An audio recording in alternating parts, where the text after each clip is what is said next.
I'm back. It's not long for you guys at all, but for me, it's been a while since I've actually recorded something. So, I'm going to start off with this, and if you're wondering what this is, I'll get to that. This is COBI's latest T-34. T-34 85 to be exact, with the barrels for extra fuel on the outside. And it's amazing. Now let's get through the regular drill. Yes, Großen Panzer figurine with the unfocusing camera, but that's my Katusha, but they don't have short COBI figures. Fire blast effect, not included, but compatible. So now let's look at the tank. I had one of COBI's first T-34 85s. And I thought that was a really good tank. And I was actually disappointed because this one, they made it a lot smaller. And they made, like, for example, the treads, they aren't wide. And one of the things T-34 is known for is having super wide treads. But making this a lot smaller makes it scale better with the other tanks. And it fits. It works for me, honestly. I didn't think it would work, but when I had it in my hands, it works. Especially you can compare the new and the old turret. Just look at that. The individual detail they were able to get for the rounded bits, like the chin, and all these nice slopes, and this rounded part on the turret ring. It's very nice.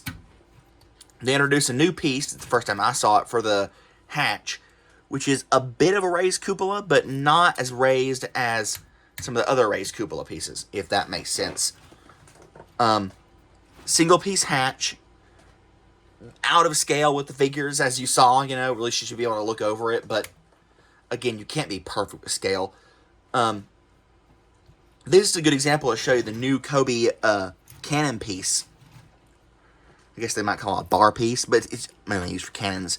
So here's the mantlet. Here is their old large cannon piece. Here's the old small one, and here's the new medium one, which is in between. So it adds a step down and gets that nice gradual slope that you want to see from a cannon barrel. Otherwise, nothing on the turret does anything. None of the other hatches open up. No interior. Anything worth speaking of. The barrel, or the cannon, goes very far up and very far down. And until about here, I'd say, it doesn't really break. There's a bit of a gap, but other than that, the silhouette of, the idea of having a mantlet doesn't really break until you get, like, too far down. But Russian tanks aren't known for depression anyway. Nice spare tracks up front. The new small machine gun piece in a ball mount, flush. This hatch is very difficult. Normally, it's very difficult to get open. And there is space in there. You could perhaps stand a figure, but it would just look completely out of whack. And unlike many COBI's tanks, you couldn't have a figure standing in there and the hatch open the turret forward, because the hatch, it pushes it out of the way. It's not ideal there. Lots of nice new slope pieces on the side to get that iconic look to T-34. This angled slope piece, they use it very well. And it bridges into a rounded piece, which honestly, it doesn't detract from the look. I'd like them to have just a regular angled piece instead of the rounded piece there, but it's not that bad, honestly. Same with the mud guards. They're not held in place, but they don't flop around too much. Neither do the back ones. On the back, there is engine detail, printed and built up. Of course, you have a little hammer there, the two-piece thing. You have the correctly unevenly spaced road wheels. Still using the old mold for T-34 road wheels, but it was a good mold, so they could, I don't know why they shouldn't use them. A little light, which I honestly do not know if it's a glow-in-the-dark piece. It is not. As to be expected from COBI, The prints are amazing in the red star there. Now, in terms of modularity, obviously, COBI system, you can take the turret off and put a new one on. It doesn't come with a 75 turret, but you can build one. On the old COBI T-34, these side rails, this piece was too wide, which allows you to use the old barrel piece and just plug in there and come right off. These barrel pieces sandwiched between a modified plate with that little piece on it. So if you take the barrels off, you're still going to be left with that little piece there. Which, if you can ignore it, fine. If you can't ignore it, then that's maybe a problem for you. The barrel pieces are new molds, and they are very nice, though. And you can position them a little bit. I believe that's correct. Speaking back to the engine, there's little handles for humans to lift the engine deck off. But first, let's show that you can open the engine cover, or the engine deck hatch, that they would use. And you have some engine detail in there. You take off the entire engine deck, and you can see a lot more of the engine detail. Well, this is not intended. With a bit of fiddling, you can, I already had it loose in there. If you press it down, it's a lot more difficult. You can get the engine out, but there's not much more to see. It's very flat and shallow. There's no real, it's built up, but there's no, it's not an entire built up engine. It's the built up top half of an engine. Otherwise, it's a very good tank. The only other thing of note I have to say is that it is a bit stud heavy on the outside. I cannot tell you honestly, that jumper plate is there. It probably represents something, but these two studs are visible. That stud is visible. These studs here, some of the studs they could have gotten away with. I mean, they could not have done without. I also believe that is either extra detail or just something for you to get your finger on, which I'm fine with in that case. But these two studs could have easily been covered by a 1x1 plate. And these studs could also have been covered by a 1x2 plate. I don't know why they didn't do it. I say plate, I mean tile. You know what I mean. I don't know why they didn't do that. Maybe they tried it and portions didn't look right. But if you have any spare plates in your collection, you can also just do that yourself. One thing I will note that I forgot to mention when I took the barrels off. There's a bit of a step here at the back, which the barrels hide. And if you might not like that look, it doesn't flow well, and it's not realistic. So if you want to take the barrels off, you can, but it's honestly designed to look the best with the barrels on. Which I prefer the look of the T-34s with the barrels on the sides anyway. But again, to each their own. You might not like it, but if you don't like it and you choose to remove them, you might have to deal with that. You can perhaps reconfigure it if you want to and remove that plate and deal with that.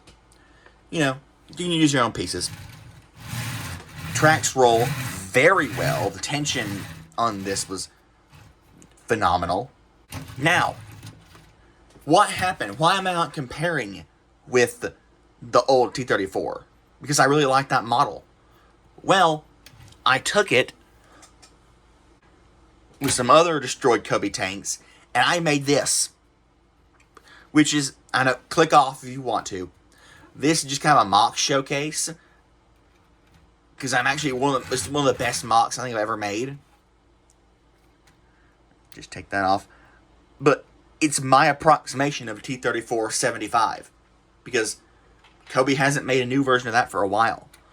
The one glaring issue, I know, there are some studs here, but the worst part is this part right here. Now, the T-34 76 does have a bit of a gap between the edge of the turret and, you know, where it necks down, if you will, to meet the turret ring. It's not that big. I could not find the right pieces or the right parts combination to fix that gap. That is an issue. It's totally on me. There's also, because of the bracket pieces, I use gaps there. But otherwise, I honestly really like it. That's a bulged upward. if you can care to ignore that. But I really like it. This is a correct mantlet piece, which comes from the KV1 that you can buy. It has 2 separate mantlet pieces you can use for 2 different turrets. So I took this mantlet and I was like, that's a 76 mantlet. And that's what really inspired me to make this 76 T-34. And because I had the 85 and I wanted to, add to the fleet, they match. Having one 85 and then one bigger 85 with different proportions just wouldn't make sense, at least not for my collection. The hatch, the front, can't open, at least not normally, but you can open this part. Can't put a figure in there. They are like half a stud. This one is half a stud bigger or taller at the hull than the official one, but because the turret's smaller, it ends up that the official one is taller anyway. They are also, again, this other one, my MOC is slightly longer in length than the official one. You really can't see it there. I don't have a really good way of showing this without breaking things. But yeah, there you go. See, stud to stud, it is a bit longer at the top. These things fall off. Yes, I know that. I'm under no compunction of this being a good vehicle. I said it was one of the best MOCs I've made. That just means I'm very bad at making MOCs. The tracks do, however, roll very well, which I'm glad I was able to get that, and the correct spacing. So there you have the COBI T-34-85 and my MOC of a T-34-86. Now again, despite being smaller, it uses a lot more pieces and a lot more smaller pieces and new molds, which drives up the price count. So even though the new T-34-85 is more expensive than the old T-34, it's totally worth it still, in my opinion. As I said many times, the only downside of that extra expense is that it's no longer as conducive to army building. You can't buy multiples of them and quickly have, your Russian hordes to run across the steppe in Operation Bagration. But otherwise, it's a very good model. And again, like I said, I liked the old one. And I didn't really want to get the new one. But I was pleasantly surprised by it, So there you go.